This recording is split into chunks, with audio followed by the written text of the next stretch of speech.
us for our third math webinar in Teaching the Common Core series. My name is Ala Rees, and I am part of the Professional Development Services group here at McGraw-Hill Education. I would like to introduce our presenter, Michael Comer. Michael is the Senior Marketing Manager for STEM programs at McGraw-Hill Education. He's been with McGraw-Hill for Education for 8 years, and before that, he was a classroom teacher. Michael is also the author of Developing Visual Literacy in Science K-8 and his new book, STEM Lesson Essentials. Michael, we're all yours. Well, thanks a lot, Ala, and I appreciate that. Welcome, everyone. Our objective today is to talk about the teaching of the Common Core State Standards for Mathematical Practice, and our workshop objectives today are going to be about becoming familiar with those standards for mathematical practice, incorporating those practices into our daily lessons, and also just a quick way of showing you how the McGraw-Hill My Math program incorporates those practices into its core lessons. A quick outline of the Common Core State Standards, as you are all probably familiar. They are a set of research-based standards that span kindergarten through high school. These standards are closely aligned with college entrance requirements and career expectations for the 21st century types of jobs that are expected. The standards include rigorous content, a focus on computational fluency in the early grades, and instilling higher-order thinking skills in students as they progress across the grades and as they mature as learners. The Common Core State Standards are divided into two types of standards. There are the content standards and the standards for mathematical practice. The content standards are organized by grade level for K-8 and by content or concept for high school. There are also 8 standards for mathematical practice. These apply across all grades, K through 12, and they are based on the process standards from NCTM and include the strands of mathematical proficiencies from the National Research Council's report, adding it up. They include the broad goals or habits, such as working towards accuracy, using abstract reasoning, modeling, etc. The mathematical practice standards are intended to be interwoven with the content standards. If you want to think of the content standards as the what of the curriculum, then the mathematical practice standards are the how and the why. This series of workshops will focus on the mathematical standards for practice, especially as they apply in the K through 8 grade classroom. But before we get started, let me just ask, where are you from? And I'm going to initiate a poll. And so I'm going to ask you if you wouldn't mind sharing where you're from. Are you from the East, the Southeast, the Midwest, the mountain area, or the West Coast?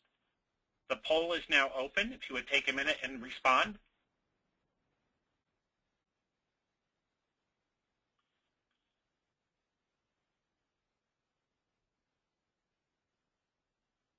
And I can see we're getting up there.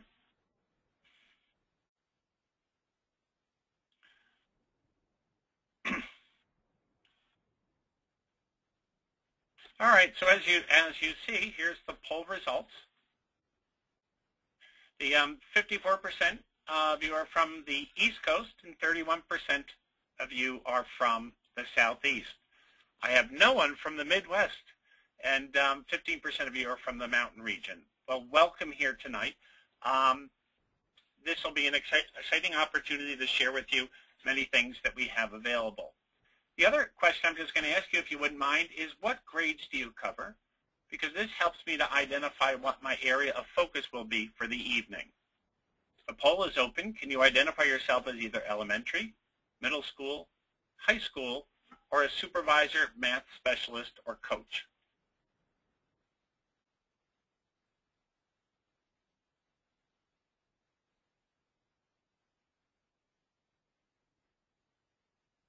All right, we'll wait just a minute more to finish the polling.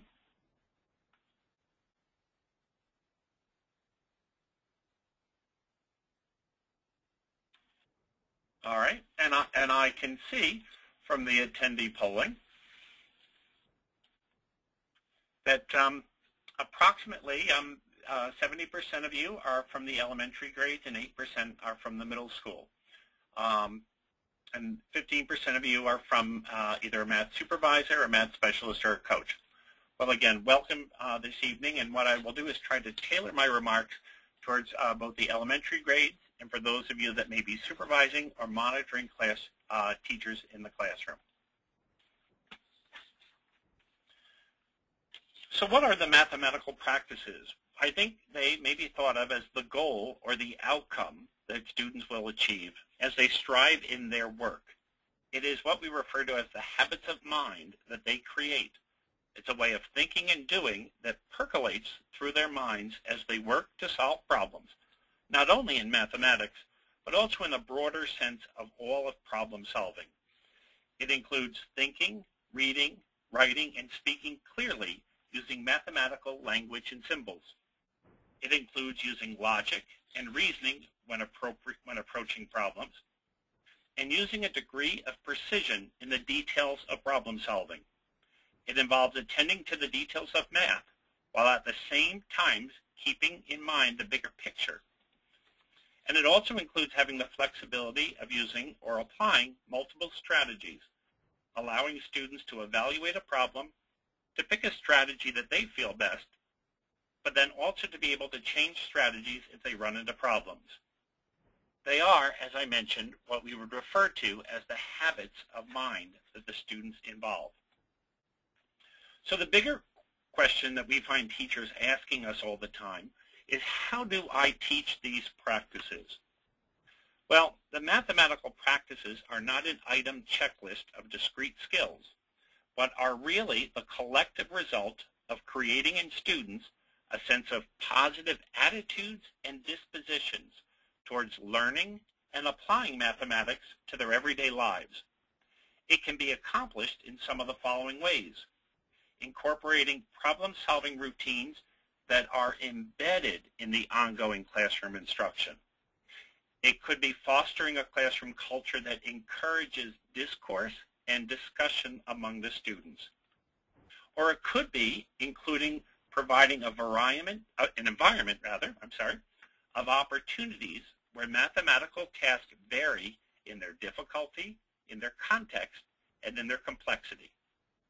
In other words, it is not done in a 15-minute learning block or in some small group activity placed in the center at the back of a classroom, but it is what is fostered by the teacher who models a constructive approach to out-loud thinking and who nurtures the process of visibly and verbally solving problems with their students so that the students can see and hear and understand the internal working of the brain as it unlocks or decodes the problem and finds a solution. But before we start, let's begin with some examples. On the screen, you'll see a little picture of a shop. And suppose you are a clerk who works here in Marie Coquin's clothing shop. And suppose someone comes in and makes a purchase for $12.45, and they give you a $20 bill.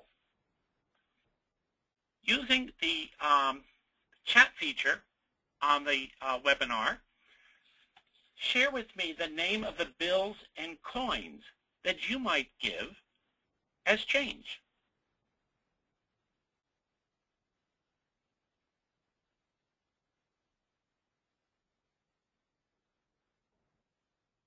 We have a $5 bill.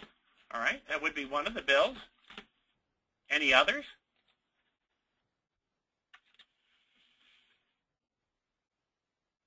A 5, 2 ones, some quarters.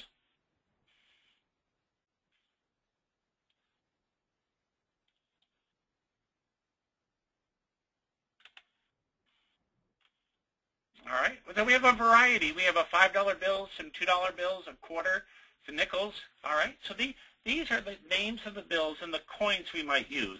A $5 bill, a $1 bill. We have quarters, we have dimes, we have nickels, we have pennies, perhaps, that we might give as change. Do you think you would need pennies to solve this?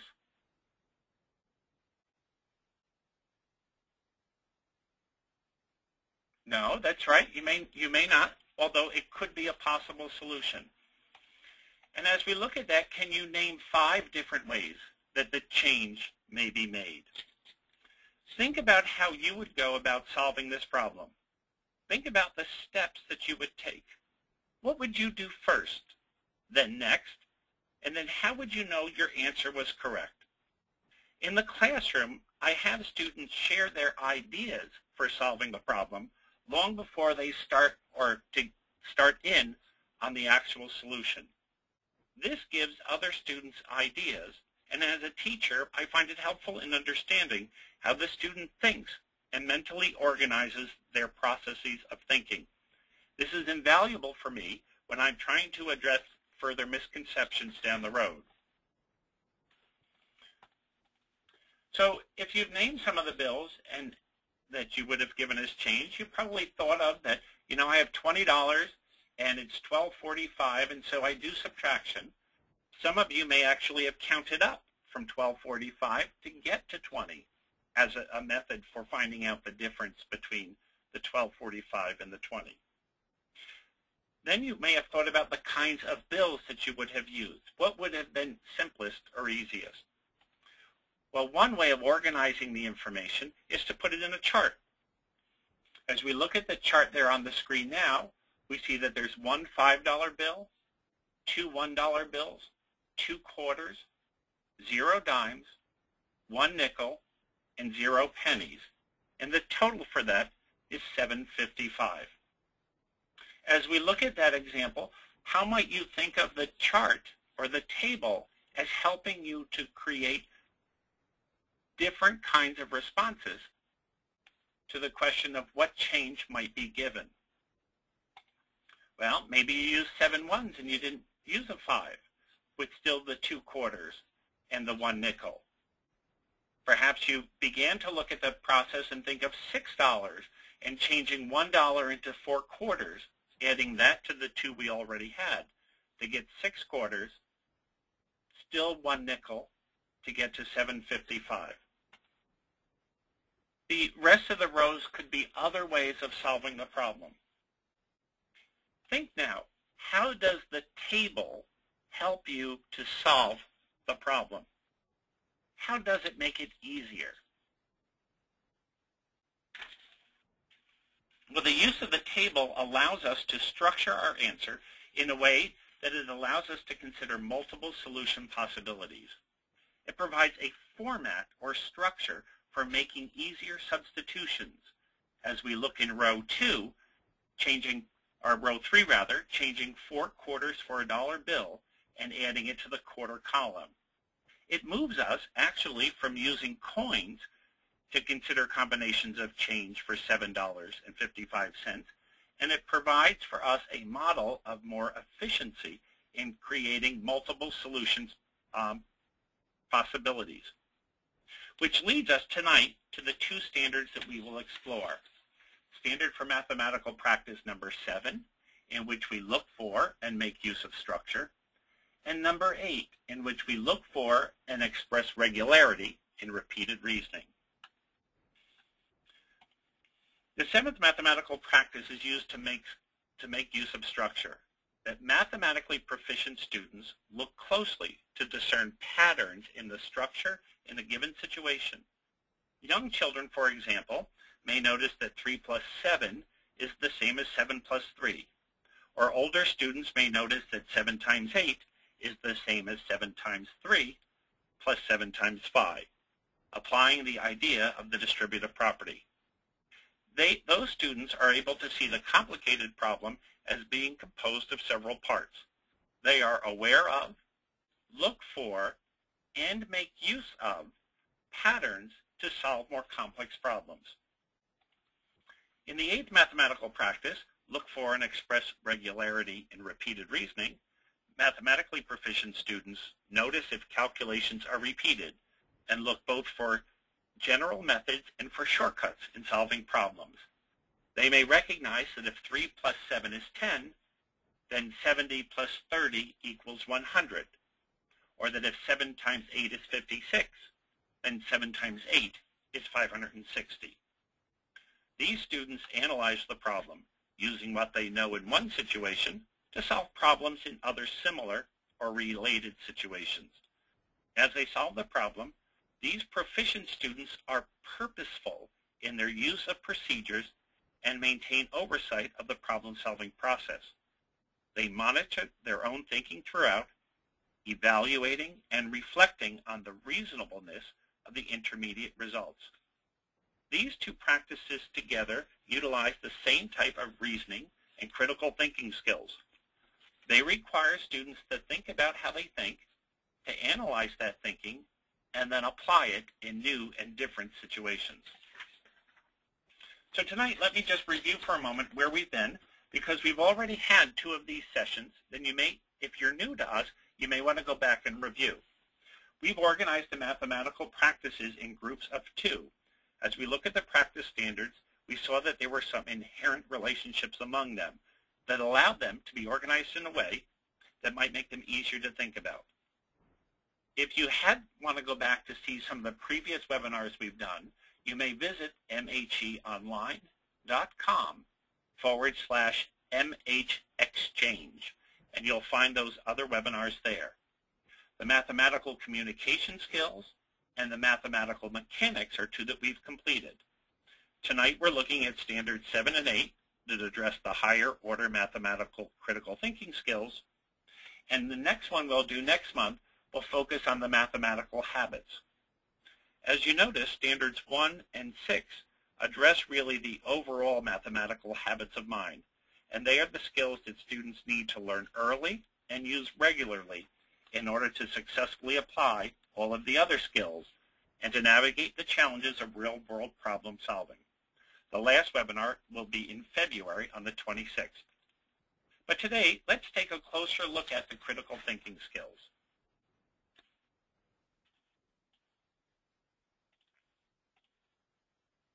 As we think of standard number 7, let's reflect back to the problem about Madame Cochin's clothing shop, where we began to make use and look for structure. In practice number 7, students need to look closely to discern a pattern or look for structure.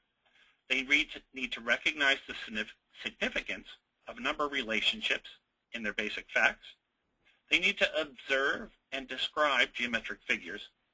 And they also need to learn to step back from an overview and shift their perspectives on problems as they prepare to solve them, particularly when it comes to the algebraic properties.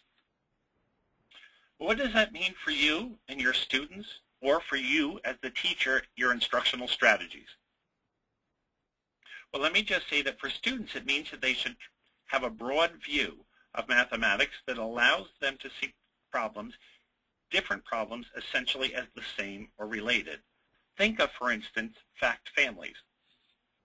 Once students know one part of a relationship, learning the other parts of the relationship can be easier. When students can lump information and problems together with recognized similarities, it decreases their perceived idea that the amount of information they need to learn is overwhelming. Finding patterns and structure in mathematics also allows students to break complex new problems into smaller, simpler chunks that are already understood or that they know how to solve, making seemingly insurmountable problems become just a series of easy-to-solve steps that students are comfortable with. And so what does that look like in the classroom? Just stop for a minute and think. That means that we talk about the problems in terms of what we already know, that we help students identify what's in the problem, to think about similar problems or information that they already know. We want them to think, have I seen this problem before or something similar? Do we want students to apply what facts they know to the situation? And then we want them to summarize the solution so that will help them make connections for future reference. By stating, I solved this problem by, allows them to verbally articulate the process that went on mentally as they were thinking to solve the problem. So let's take for a minute a video and think about how this segment shows how the teacher is making use of structure when she's talking about using the model for multiplication.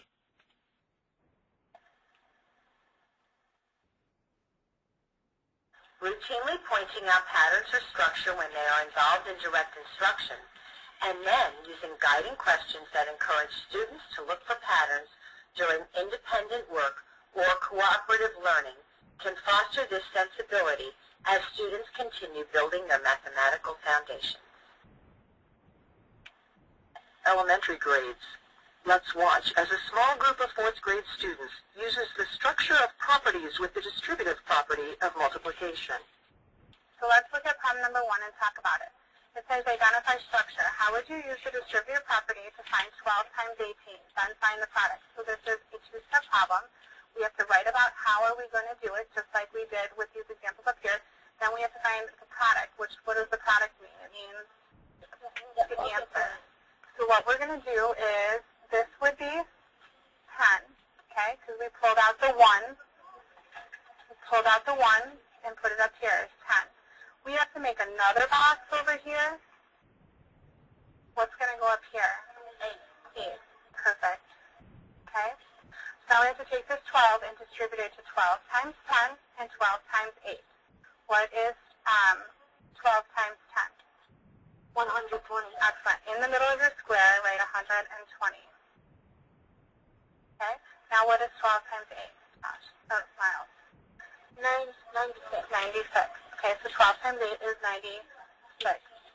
What's our last step we do to get that product? You add 120 plus 96. Perfect. So on the side, we're just going to do 120 and 96. Arrange it one on top of the other, lining up your ones and tens columns, just like this. And you solve it. 0 plus 6 is? 6. Okay, 9 plus 2? 1.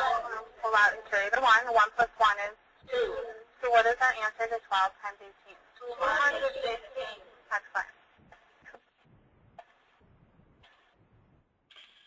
In this particular case, what you were watching was the teacher was introducing the area model for multiplication, in which she was going through the structure of creating the visual model of using that with her students. And so she was working in a small group to help students begin to make use of and look for the structure in using the area model for multiplication. In the next example, I'll just show you a quick clip from a 1st grade classroom, and notice how it's similar but different based on the content that the teacher is sharing. Let's watch as these students use structure to count by tens. This is place value, using your numbers, writing numbers, putting them together. So this is tens, counting by tens. Let's take a look. At the top it says see and show. And at the top it says you can count 10 ones by making 10. Let's look at those ones at the top. Boys and girls, can you count them with me? 1, 2, 3, 4, 5, 6, 7, 8, 9, 10. They took those 10 ones all by themselves and put them together to make a group of 10. So now what they have is tens using different colors. Let's take a look at those. Put your pointer finger on the orange ones. We're still in the box. We're going to count by tens. 10, 20, 30. So I have 3 groups of 10. There are 3 groups of 10. There's 1, 2, and 3. So I have 3 groups of 10. So what we're going to do, All right. In this particular case, you notice that the 1st grade teacher, again, was providing a model to help students understand the structure of taking individual unit cubes and creating the stacks of 10, and then showing those stacks of 10 with the students as they were moving forward in the lesson. So if we think about how did the teacher encourage students to look for pattern and structure? She modeled with them. She demonstrated the process. She shared verbally the counting strategy and having the students follow along as they did that. What would you look for the students to say to indicate that they were finding the pattern and the structure in the work that they were doing. And as you think about your own classroom practices, what other strategies would you use to help the students find the patterns and the structure in this particular lesson? These kind of self-reflection questions allow us as the teacher to begin to think about our own instruction in the classroom and how we might better prepare our students to make use of these two particular mathematical practices. I'll share with you just for a moment before we have another problem, a couple of examples from the first, the second, and the fourth grade of the My Math program that showed where these making use of structure is part of the lesson plan. Here in this first grade example, students are actually counting by fives to count the nickels. Look at how the organization of the lesson helps to provide the structure of counting by fives and adding in the quantity using coins as the model for counting. In this hot problem, students are asked to begin to think about what they know and apply it to a new situation. Tamika has 14 nickels. How much money does she have? How many dimes are used to show that same amount? And in grade 2, Amber has coins in a jar. The sum of the coins is 13 cents. What are the possible groups of coins that Amber could have? On your polling, why don't you take a minute and just put down how you would solve this particular problem.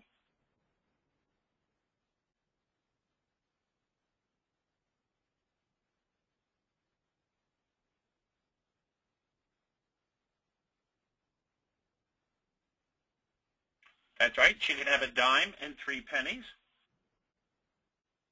She could have 2 nickels and 3 pennies. She could have 13 pennies. That's correct.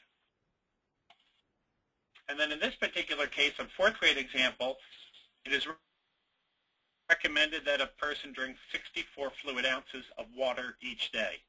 The pattern shows how many days it would take to drink 448 fluid ounces. Explain how another rule could be used to find the same answer.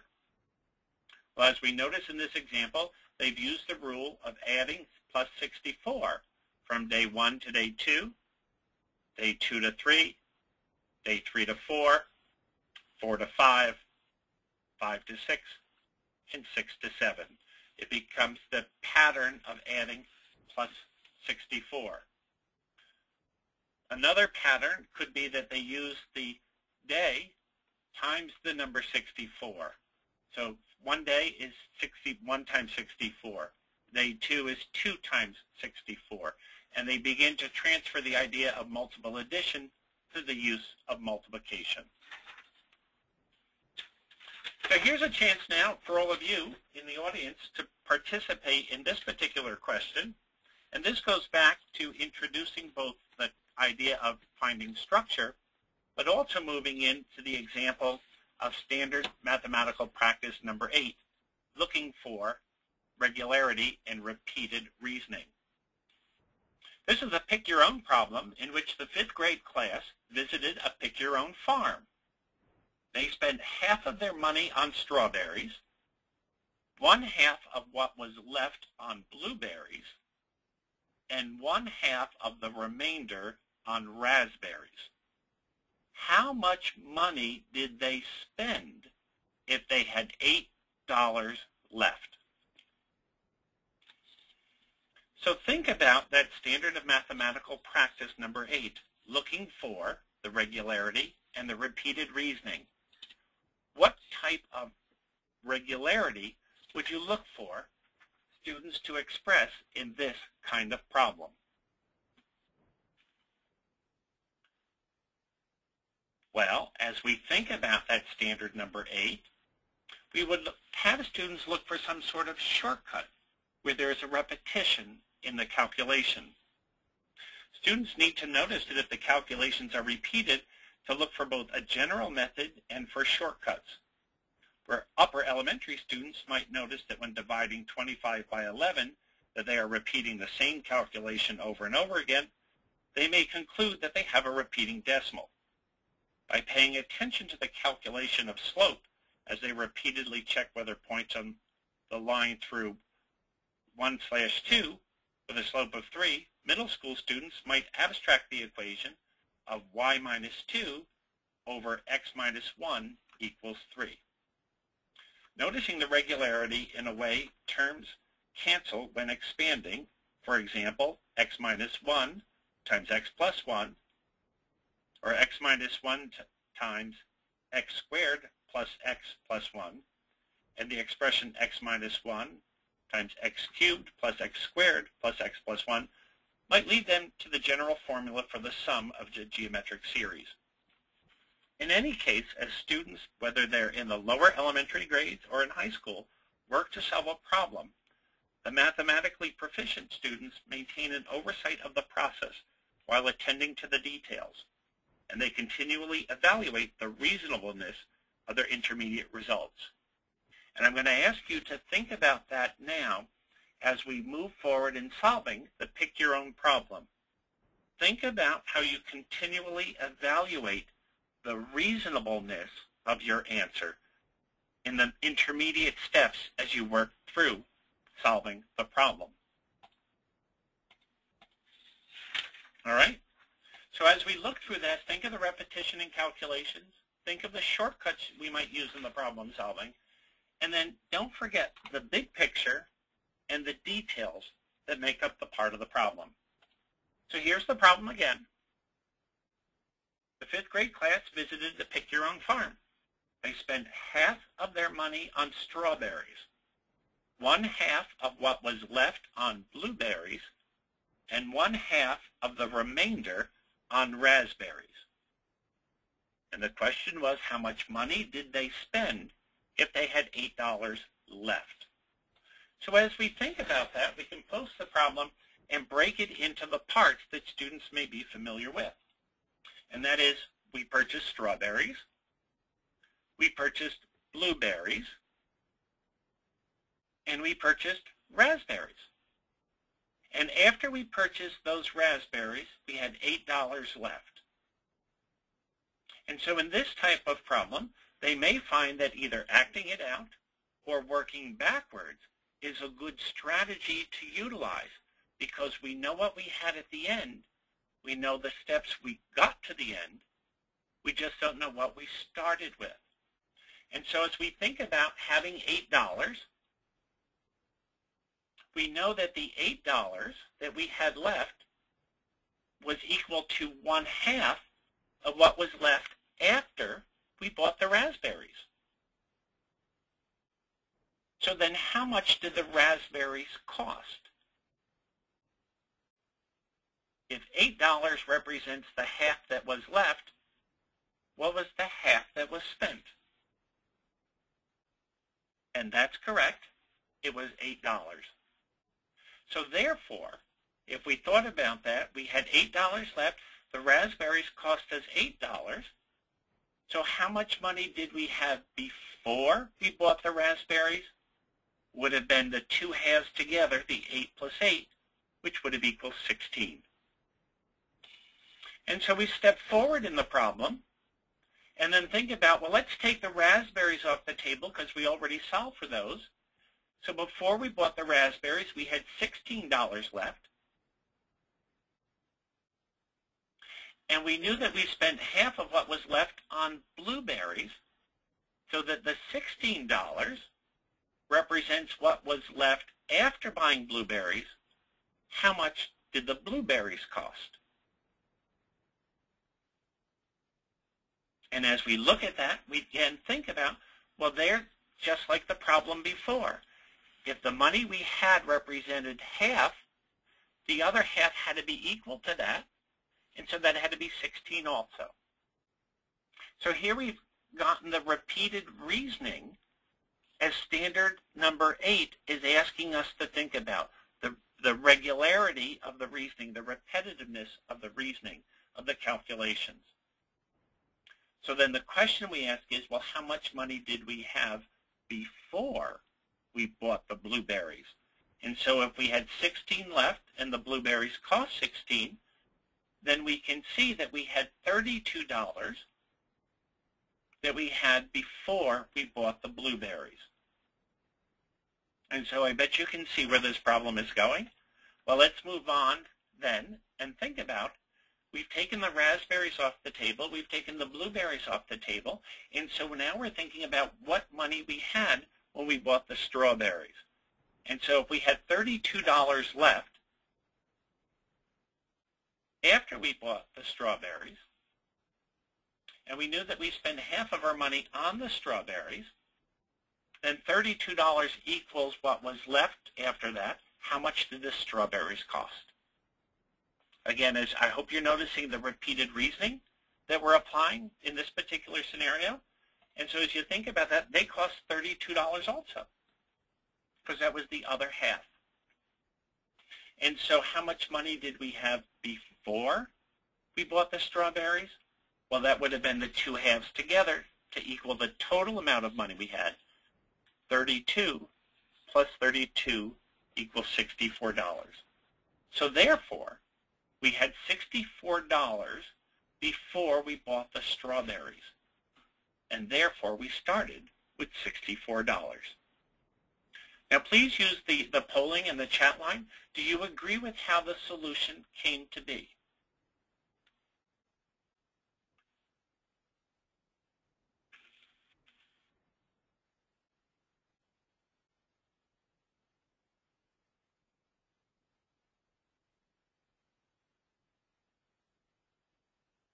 Would you say then that $64 answers the question that we started with?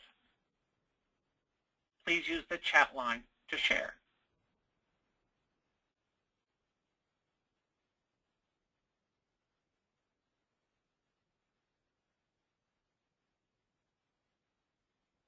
All right. Well, let's think about that. Now let's go back to the original problem, the pick your own. The 5th grade class visited a pick your own. They spent half their money on strawberries, half of what was left on blueberries, and half of the remainder on raspberries. And the question that was asked is not what was started with, but what did they spend if they had $8 left? And so just to recount, the question we're looking to solve is not what we started with, but how much did we spend? And so to review, if we had $64 to begin with, and we spent $32 on strawberries, and half of that $32 went to pay for the blueberries, which left us with 16, and half of that 16 went to buy the raspberries at $8, and we had $8 left. What is the question? How much money did we spend? Well, we started with 64, we had 8 left, so 64 minus 8 is 56. The answer then is that they spent 56. And so the reason I picked this problem as the starting point is because it exemplifies the kind of process that students will be looking for on these new assessments that will be coming out from Park and Smarter Balance. Having students work through a problem, but make sure that they go back and attend to the detail of what the question was asking, and to provide for them an explanation or description of the solution process that they went through. Having them review the problem to confirm that their answer makes sense, so that going back to check is an important part of the mathematical processes. And so think about that as we work with our students, having them go back to check, does my answer make sense? Is it reasonable? And does it work to solve the question that was given? Here in a 4th grade video, we're going to see the teacher again work with students as they're working on looking for patterns and making structure, looking for them to express the regularity in their repeated reasoning. Please watch.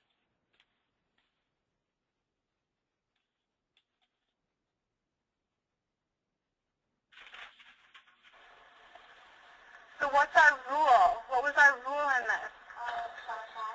Okay, we're adding 5. Now let's go to example 2 on the next page. So chapter 1 has 16 pages if we're looking at the chart. Chapter 2 has 28 pages. Chapter 3 has 44. And if you look at the sides, the arrows there show you 12, 16, 28 is you're adding 12. 28 to 44, you're adding 16. So now we have to take 44 and add 12. What is 44 plus 12? Count them. 56. Excellent. Now you notice that 56 that you just wrote has an arrow going down to the next. And now this time, because it's an odd chapter, okay, we have to add 16. And Carol, what's 56 plus 16? 72. 72. Excellent. So what's 72 in the input-output table? So then 72 plus 12, because we're going from the odd to an even, so what's 72 plus 12, Stress? 84. So put 84 in that last box. Also put 84 in your input-output table. So now we can answer our question. So the last page number of Daniel's book is what page number? 84. Very good. Describe another pattern you see in this chart. Is there another pattern you see? Is there another pattern you see? Miles? Mostly I saw in the pattern like the ones column. Yeah. It had add 2, subtract 4. Okay, so add 2, subtract 4, add 2. Wow, that's an excellent pattern. Okay, Brandon, do you see another pattern? Yes, all the ones in the ones pushed out even. Okay, excellent. So what Brandon is saying is in the ones column, you have a 6, an 8, a 4, a 6, a 2, and a 4.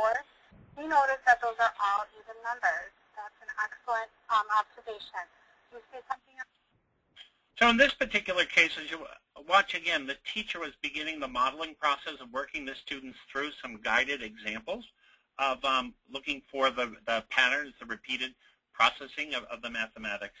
And that you see as they work through it, you stop to ask them for their input, for additional information, for additional observations that they had regarding looking for and making use of the patterns in the chart.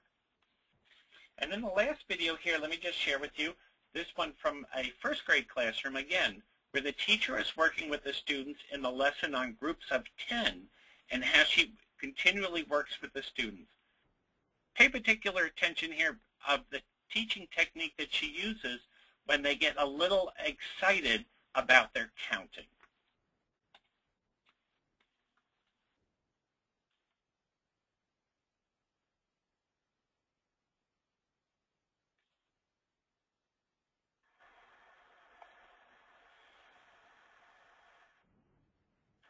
Many mathematical processes are repetitive. Mathematically proficient students notice such repetitiveness and look for shortcuts to make the calculations more efficient. Students should be coached to look at the general way various processes work, while at the same time pay attention to the details of the specific problems, always remembering to evaluate the reasonableness of their results. Go back and count 5 times. Ready? 10, 20, 30, 40, 50, 60, 70, 80. So now we need to write 8. So we're counting by 10. Divide it into 10, 20, 30, 40, 50, 70. There's 90. You're right. There are 90. How many groups of 10 are there? 9. Count them for me. 1, 2, 3, 4, 5, 6, 7, 8, 9. Go back and count again. Make sure you count them, touch them, and say as you're counting. 20, 30, 40, 50, 60, 70, 80. Look at number 7, the green number 7. There's 60. Count them and show me.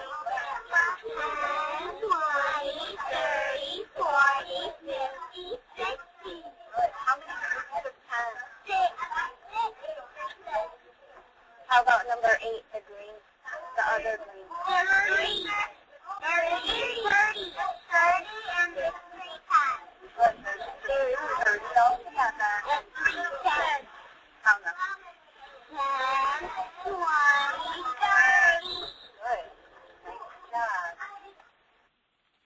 In this particular case, as the teacher was working, the students, as you can see, got a little excited and they counted, instead of 9, they counted 10.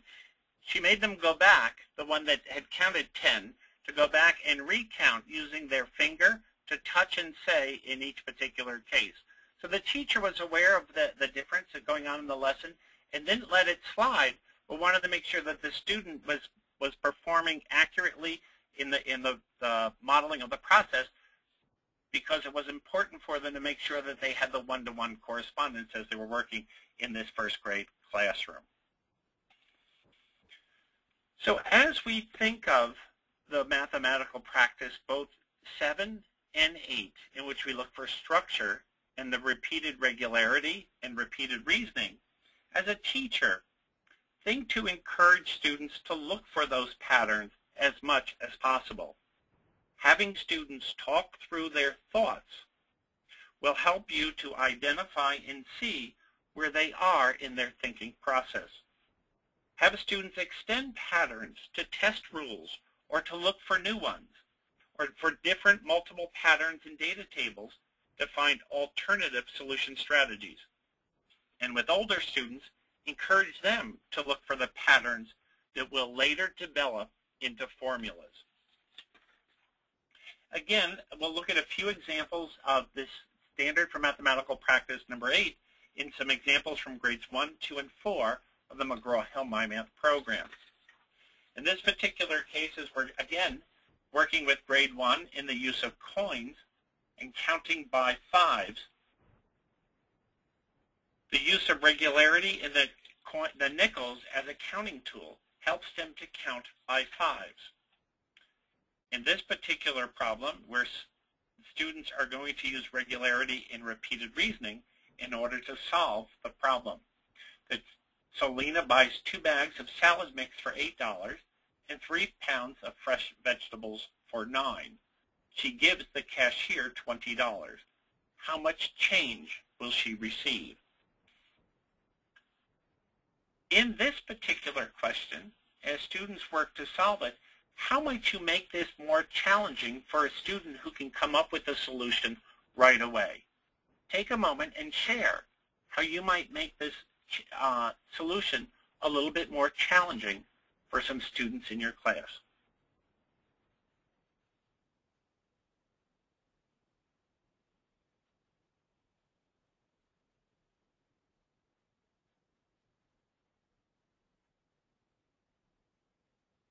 All right, that goes back to Marie Kulkin's shot. How many different ways can you create the change? What would happen if you change either the price or the number of bags of the different vegetables or the amount of the vegetables? What would happen if she gave a 50? Oh, all right. All right, so we see a variety of different ideas that some of you have come up with. Here again, as we use a table, is one way of helping students to make sense of both structure and the regularity in looking for the pattern. The table at the right shows how much money Russell has each day. Describe the rule for the pattern, and then overall, does Russell spend or earn more money? So as we looked at the problem as presented in the chart. So in summary, let me just share with you this evening that we reached the end of this workshop on Mathematical Practice Standards number 7 and 8. These 2 standards emphasize the importance of pattern, structure, repetition, and regularity. They focus on how students use these patterns, structure, repetition, and regularity to their benefit, making new problems easier to solve, new concepts easier to understand.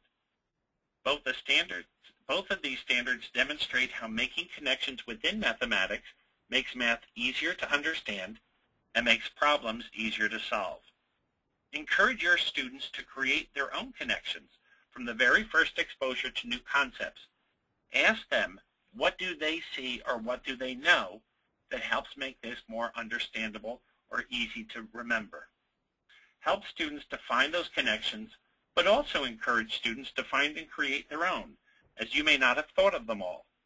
This will give students the confidence to take on new material head-on and with a whole web of knowledge at their fingertips. I want to thank you for your time this evening. I hope it's not as cold where you are as it is here. It's 12 degrees here in Columbus, Ohio this evening. Our next session will be on February the 26th, and it will be on the last two mathematical practices, number 1 and 6. I'm Michael Comer, the marketing manager here at McGraw-Hill, and I want to thank you very much for your time and for sharing your ideas this evening. Thanks a lot and have a wonderful evening.